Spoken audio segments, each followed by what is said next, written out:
Democrats versus Trump, lessons learned for the next funding fight. Facing a looming showdown with President Donald Trump, Democrats are gearing up for another round of budget negotiations, determined to avoid the pitfalls of the previous conflict.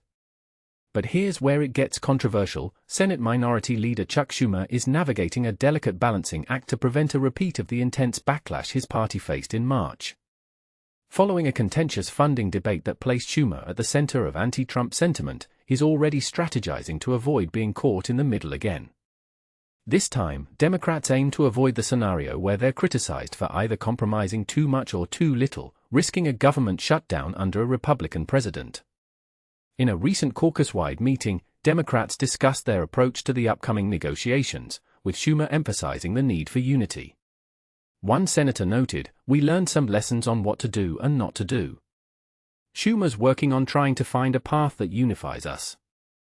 Schumer also met with House Minority Leader Hakeem Jeffries to coordinate their efforts. While there's no concrete plan yet, both leaders are focused on avoiding the chaos that ensued in March. However, reaching consensus within the Democratic Party won't be easy.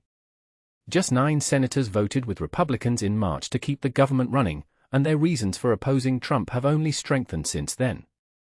The Republican-controlled Congress recently approved major tax and spending cuts, including significant reductions to Medicaid and food assistance programs, with only GOP support. Additionally, they voted to cut $9 billion from foreign aid and public broadcasting funds. Senator Angus King, an independent who caucuses with Democrats, expressed frustration. "Unless the Republicans agree to a no-rescissions clause, a vote on an appropriations bill is a fake," he said. King, who previously supported a stopgap funding measure, is now hesitant to do so again unless there are stronger protections against future cuts. Democrats find themselves in a challenging position, torn between calls for stricter budget cuts from the Trump administration and their desire to pass bipartisan spending bills. Senator Chris Coons highlighted the tension. "There is a real tension between Russ Vought and OMB and the rescissions vote, which are going right at a stable, steady appropriations process and what has been happening on committee so far." Despite these challenges, most Senate Democrats joined Republicans in advancing a military and veteran spending bill on a procedural vote. Schumer emphasized that Democrats want to support bipartisan efforts that his members have worked on. However, the House Republicans' approach remains unpredictable. Conservative lawmakers are preparing for potential resistance if Speaker Mike Johnson attempts to pass a continuing resolution instead of individual spending bills. Even if the House manages to pass the bills, they may face obstacles in the Senate, where Republicans need 60 votes to advance legislation. House Minority Leader Hakeem Jeffries made it clear that Democrats are not inclined to assist Republicans in pushing through highly partisan spending measures. "If Republicans try to jam a highly partisan spending bill down the throats of the American people here in the House, we'll reject it," Jeffries stated. In March, Schumer defended his decision to vote with Republicans, arguing that it prevented Trump from gaining more power. However, he has since shown a willingness to explore multiple strategies for the September negotiations. Senator Tim Kaine noted, "Schumer clearly has taken lessons from the spring and carried them forward to this moment. He's been very diligent in seeking advice and engaging in significant discussions in the caucus about CRs and spending battles." While some Democrats remain open to compromise, others demand stronger assurances against future cuts. Senator Elizabeth Warren emphasized the importance of written agreements. "I don't understand what it means to negotiate an appropriations deal with Republicans unless they have put in writing that there will be no rescissions and no impoundment." Ultimately, the key lesson Democrats have learned is the importance of clear communication and early planning. Senator Jeanne Shaheen summed it up, "The big lesson was we should have talked about it sooner and made it clear sooner what we thought was important to do." As the next few months unfold, the success of Democrats' strategy will depend on their ability to navigate these complex political dynamics. Will they find common ground with Republicans, or will the tensions continue to escalate? The outcome of these negotiations will be closely watched by both parties and the American public. Democrats versus Republicans, the battle over government funding. The Democratic Party is facing a critical juncture in its fight to prevent a government shutdown, as lawmakers grapple with balancing fiscal responsibility and political strategy.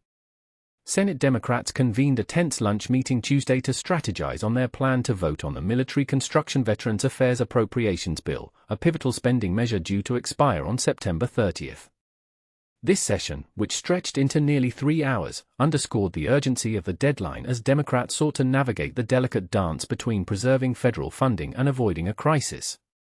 The debate intensified when Senate Democratic Leader Chuck Schumer, NY, met with House Democratic Leader Hakeem Jeffries, NY, to outline a unified approach, despite progressives advocating for a firm stance against Republicans. Negotiating a budget with Republicans is increasingly difficult because they're willing to compromise and then pivot to benefit themselves, Senator Elizabeth Warren, Democrat Massachusetts, warned. She criticized the GOP's habit of cutting a deal and then changing it to suit their interests, comparing it to a car purchase where the tires are later repossessed. Warren argued that such tactics undermine trust and erode the foundation of bipartisan cooperation. Some Democrats, frustrated by past partisan agreements, vowed to avoid repeating the March 2023 debacle when 10 senators, including Schumer, supported a funding package that sidelined Democratic priorities. Now, they argue, the party must insist on bipartisan legislation to secure funding. If Republicans refuse, they'll blame Trump and his allies for any ensuing shutdown. Schumer, however, expressed concern over a potential shutdown, stating he wants to avoid political fallout. Yet, Democrats warn that voting for a partisan package with minimal support could trigger backlash from their base. Senator John Fetterman, PAR, a swing state Democrat, emphasized the human cost. Shutting the government down would furlough hundreds of thousands of employees. I've always said I'd never support that, and I won't. The tension deepens as Republicans resist defunding programs like PBS and Global Aid, with Senate Ranking Member Chris Coons, Democrat Delaware, warning that future rescission packages could cripple healthcare access for millions. Coons highlighted the threat of another rescission targeting education, veterans, and Social Security, which could destabilize lives. He urged Republicans to agree to an amendment preventing future rescissions, arguing that a partisan process undermines long-term stability. Meanwhile, Democrats explore alternatives, such as extending health care subsidies under the Affordable Care Act, which face expiration. Republicans, however, declined to act on these proposals, leaving Democrats concerned about millions losing coverage. Coons emphasized that the ongoing showdown reflects a broader conflict, whether to prioritize fiscal discipline or political leverage.